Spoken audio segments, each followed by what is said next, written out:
Domina il panorama con superba sicurezza da oltre 700 anni.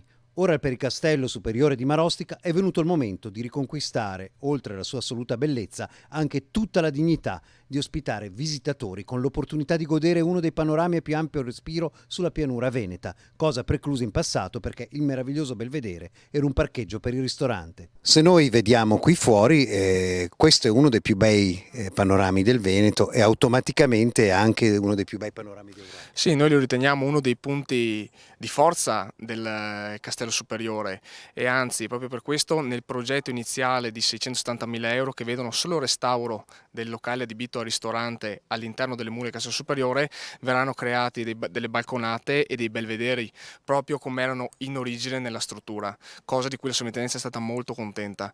L'investimento è di 1.370.000 euro e vedrà il completo rifacimento degli spazi per la ristorazione e la trasformazione dei parcheggi, uniti da un avveniristico ascensore panoramico per coprire 20 metri di dislivello.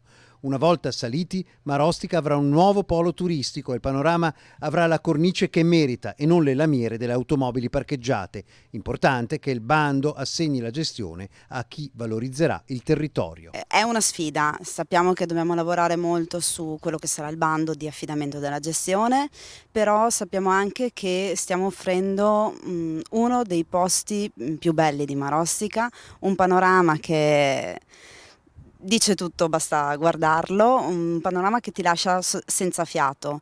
Stiamo offrendo molto dal punto di vista turistico, quindi puntiamo in alto anche su quella che poi sarà la gestione.